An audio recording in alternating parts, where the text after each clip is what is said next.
मैं दरख्वास्त करूंगा इंजीनियर मोहम्मद असलम अलीग से, जो ह्यूमन चेन के सदर हैं, कि वो तशरीफ लाएं और अपनी बातें पेश करें। सदर जलसा कौमी कौंसिल बराए फ़रोग़ उर्दू ज़बान के डायरेक्टर, दिल्ली यूनिवर्सिटी के प्रोफेसर इर्तिजा करीम साहब, आज के इस जलसे के मेहमान खुसूसी पूरा बिहार का सरपरस्त, अल करीम यूनिवर्सिटी के फाउंडर चेयरमैन, यवान बाला के मेंबर ऑफ पार्लियामेंट, हम लोग के गार्जियन डॉक्टर अहमद अशफाक करीम साहब, इस प्रोग्राम के रूहे रवां,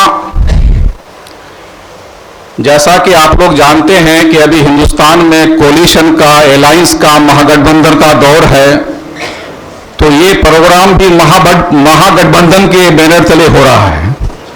और इस प्रोग्राम को करने वाले भारत सरकार के एनसीपीएल, सेवक फाउंडेशन, बज़्म सदफ इंटरनेशनल के तमाम जिम्मेदारान, जिनके सदर, जिनके रूहे रवां मेरे दोस्त जो कतर में रहते हैं, जनाब शहाबुद्दीन अहमद साहब, सफदर इमाम कादरी साहब, और सेवक फाउंडेशन के चेयरमैन जनाब इंजीनियर तनवीर आलम साहब, प्रोफेसर सज्जाद साहब और तमाम डिग्नेटरीज जो स्टेज पे मौजूद हैं और जो स्टेज से नीचे हमारे सामने मौजूद हैं, अस्सलाम वालेकुम व रहमतुल्लाहि व बरकातुहू। हमारे बीच में आंध्र प्रदेश स्टेट उर्दू एकेडमी के चेयरमैन भी मौजूद हैं। मुझे ये लगता है कि आंध्रा में, तेलंगाना में उर्दू मदारिस और वहाँ की सरकार की जो माइनॉरिटीज के लिए स्कीम्स है, उस पर हमें उनसे गुफ्तगू सुनने को मिलेगा। क्योंकि मैं एक टेक्निकल आदमी हूँ, मेरा प्रोफेशन अदब से नहीं है, मैं एक इंजीनियर हूँ, लेकिन रहने वाला किशनगंज का, सीमांचल का हूँ, जहाँ पर बिहार का जो आबादी है मुसलमानों की, उस आबादी के तनासुब में अगर देखा जाए तो बिहार में जितने मदारिस हैं उनका 2/3 मदरसा हमारे 4 इजला किशनगंज, अररिया, पूर्णिया और कटिहार पर मुनहसर करती है। मदरसा आलिया भी है और मदरसा नज़ामिया भी है। मैं उस पर जाना नहीं चाहता हूँ कि जंग आज़ादी में मुसलमानों का, उर्दू का, मदारिस का क्या किरदार है। आज का जो उन्वान है कि मुल्क की तामीर के लिए इन मदारिस का, उर्दू का, अगर मैं उसमें एक चीज जोड़ दूं कि मुसलमानों का क्या किरदार है और मुसलमानों का आने वाले मुस्तकबिल में क्या किरदार होना चाहिए, अगर हम इसमें बात करें तो शायद बेहतर होगा। मैं प्रोफेसर सज्जाद साहब जो हमारे सीनियर हैं, अलीगढ़ मुस्लिम यूनिवर्सिटी का मैं भी तालिब इल्म रहा हूं, तनवीर साहब भी वहां के तालिब इल्म रहे हैं, और प्रोफेसर सज्जाद साहब अलीगढ़ मुस्लिम यूनिवर्सिटी में तालीम हासिल करके आज जो हिस्टोरी डिपार्टमेंट अलीगढ़ मुस्लिम यूनिवर्सिटी का हिंदुस्तान में नंबर 1 रेटिंग पे है,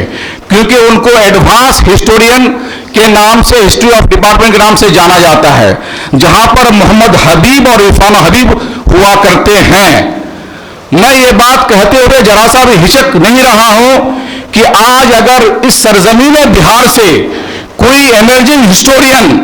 और मुस्लिम पॉलिटिक्स को बड़ी बारीकी से और सूझबूझ से कोई अगर देखने वाला हमारे बीच में कोई हिस्टोरियन है, अगर कोई हमारा भाई है,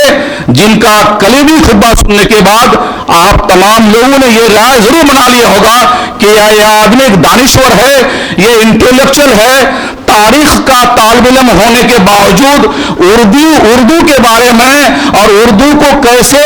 फिर मेन स्ट्रीम में जोड़ा जाए। 80s और 70s में जिस तरह से यहाँ के एजुकेशन मिनिस्टर ने एक जो फाउंडेशन डाली थी उसको किस तरह से कायम किया जाए, उनकी जो नजर है, हम तमाम लोगों को ये चाहिए कि प्रोफेसर सज्जाद साहब की जो कलीमी खुतबा है, अगर हम उस पर अमल करेंगे तो मुझे ये लगता है कि आज का ये सेमिनार का जो उन्वान है, हम इस उन्वान का भी हक अदा करेंगे और जो हम करना चाहते हैं वो भी करेंगे। क्योंकि मैं ज्यादा वक्त नहीं लूंगा, मुझे सिर्फ 5 मिनट ही बोलने का मौका मिला है। मैं 3 शख्स के बारे में आप लोगों को बोलना चाहता हूं जिन्होंने सरजमीन बिहार से ताल्लुक रखने के बावजूद भी कौमी सतह पे या बैनुल-अक़वामी सतह पे किस तरह से इस बिहार का नाम रोशन किया है, उर्दू का नाम रोशन किया है। सबसे पहले मैं इस प्रोग्राम के रहनुमा, इस प्रोग्राम के कन्वीनर और हम लोग के दोस्त जनाब शहाबुद्दीन अहमद साहब को मुबारकबाद देता हूं कि जो कतर में रह करके, जो कतर में कतर सरकार के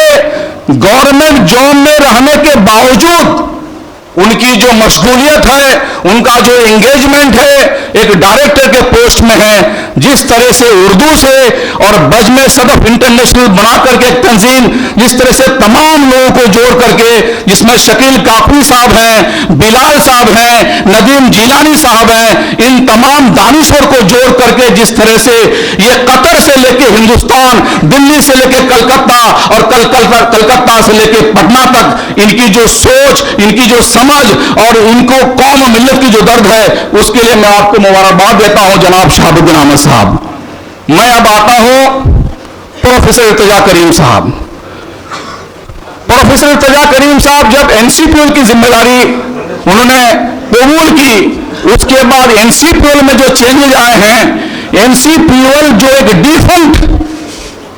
काउंसिल बना हुआ था इससे पहले, जिस तरह से उन्होंने उसमें चेंज ला करके आज इनसे कोई भी आदमी, हिंदुस्तान का किसी भी रियासत का आदमी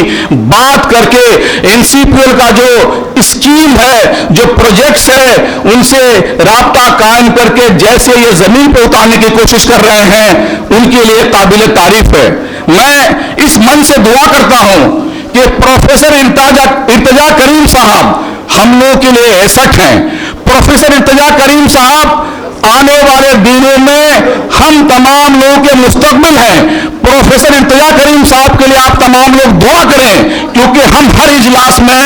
हम हर सेमिनार में ये बात करते हैं कि जो हमारा एसेट है, जो हमारा धरोहर है, जो हमारा सीनियर है, अल्लाह ताला आपसे बहुत बड़ी जिम्मेदारी लेगी। और मुझे ये उम्मीद है कि आने वाले दिनों में आप किसी भी सेंट्रल यूनिवर्सिटी का जरूर वाइस चांसलर होंगे। आप तमाम लोग इनके लिए दुआ करें और हमारी दुआ अगर होगी तो यकीनन ये आने वाले दिनों में किसी भी यूनिवर्सिटी के वाइस चांसलर होंगे।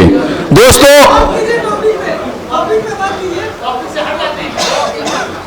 जैसा कि आप जानते हैं,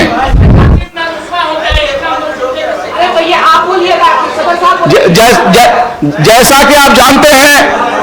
कि जो टॉपिक है, जो टॉपिक है, इस टॉपिक के बारे में हम ऑलरेडी बोल चुके हैं, बहुत सारे स्पीकर बोलने वाले हैं। और मैं एक बात साफ कहना चाहता हूं, जो आप बोल रहे हैं, आप एक सहाफी हैं और एक जिम्मेदार सहाफी की हैसियत से अगर हम अपने समाज में उन सुरमाओं को जिनका कंट्रीब्यूशन हमारे कौम और मिल्लत के लिए, अगर हम उस इजलास में उनको तरजीह नहीं देंगे तो हमारे लिए नाइंसाफी होगी। मैं यहां पर मदारिस का जो किरदार है वो बिल्कुल साफ है। बहुत सारे स्पीकर बोलेंगे, आप अशफाक करीम साहब के बारे में बोलेंगे तो हो सकता हो कि आपको नाराजगी हो, आप बुरा माने। अशफाक करीम साहब आज किस मैदान में पीछे हैं? तालीम के मैदान में यूनिवर्सिटी बनाई, क्या वहां उर्दू की तालीम नहीं होगी? क्या बच्चे वहां नहीं पढ़ेंगे? आज ये मेंबर ऑफ पार्लियामेंट है, क्या उससे भला नहीं होगा? और मैं ये कहना चाहता हूं कि ख्वाजा इकराम साहब के दौर में किसी ने नहीं कहा डिफंग थे। मैं इर्तिजा करीम साहब के बारे में कह रहा हूं, आप उनके बारे में कहना है तो आप एक सेमिनार बनाइए। मैं अपनी बात यही खत्म करता हूं कि हम अपने सुरमाओं को, अपने इन सीनियर को इज्जत दें, इनकी बात को सुने और यकीनन जब हम इनकी बात को सुनेंगे, लेग पुलिंग नहीं करेंगे तो हम भी आगे बढ़ेंगे और मुल्क भी आगे बढ़ेगा। इसी के साथ मैं अपनी बात खत्म करता हूं।